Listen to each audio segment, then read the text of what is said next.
Welcome to true 9 news. Araku Valley నియోజకవర్గం Congress party కార్యాలయం నుండి మీడియా మిత్రులకు ఒక ప్రకటన విడుదల చేసిన ఏపీ కాంగ్రెస్ పార్టీ ఆదివాసీ కాంగ్రెస్ రాష్ట్ర చైర్పర్సన్, అరకువేలి నియోజకవర్గ కాంగ్రెస్ పార్టీ ఇన్ఛార్జ్ పాచిపేట శాంతకుమారి.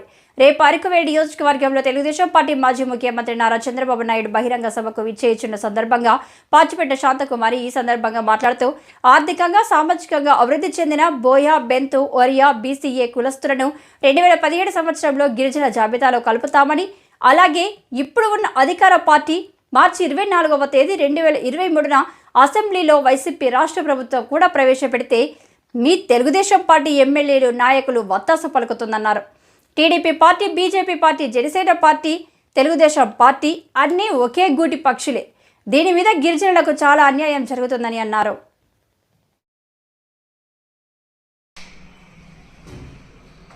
అందరికీ నమస్కారం. ఇవేళ అరకువేలి నియోజకవర్గంలో కాంగ్రెస్ పార్టీ కార్యాలయం వద్ద ఇవేళ తెలుగుదేశం పార్టీకి కాంగ్రెస్ పార్టీ నుండి ముఖ్యమైన సూచన ఒకటి చేయబోతున్నాం. అది ఏంటంటే, రా కదిలి రా అనే ఒక ప్రోగ్రాం జైపూర్ జంక్షన్, డుమ్రిగూడ మండలం, అరకు ప్రాంతంలో నిర్వహించడం అనేది జరుగుతుంది.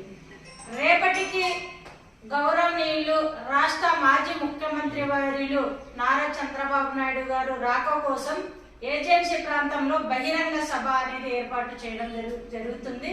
ఆ బహిరంగ సభలో మన అరకు పార్లమెంట్ ఇన్ఛార్జి కిడారి శ్రావణ్ కుమార్ గారు, అరకు నియోజకవర్గ ఇన్ఛార్జి శివేరి దొన్నుదర గారు మన ఏజెన్సీ ప్రాంతంలో ఉన్నట్టు సమస్య కోసం ఈవేళ నాయకులు, కార్యకర్తలందరూ కూడాను బోయా, బొంతు, ఒరియను ఎస్టీ జాబితాలో చేరుస్తానని 2017లో నారా చంద్రబాబు నాయుడు గారు ప్రకటన చేసి ఉన్నారు.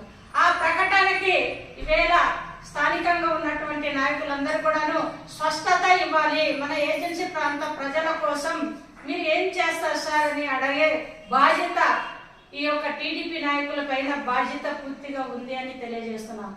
రాష్ట్ర ముఖ్యమంత్రిగా చేసినప్పుడు గిరిజన ప్రాంతంలో ఉన్నటువంటి అనేక రకాల హక్కులను, చట్టాలను అన్ని కూడా భిన్నంగా రాష్ట్ర ముఖ్యమంత్రి చంద్రబాబు నాయుడు గారికి తెలుసు.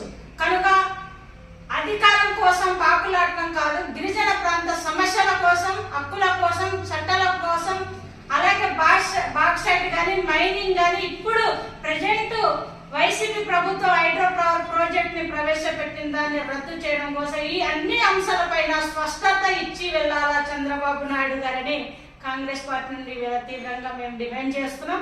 రేపు అవసరమైతే చంద్రబాబు నాయుడు గారికి లెటర్ ఇవ్వడానికి కూడా కాంగ్రెస్ పార్టీ నుండి సిద్ధంగా ఉన్నాం. ఎందుకంటే 2017లో చంద్రబాబు నాయుడు గారు ఓట్ బ్యాంకింగ్ కోసమే బోయా, బొంతు, ఒరియా, బీసీఏలను మా యొక్క గిరిజన ప్రాంతంలో నిజమైన ఎస్టీలకు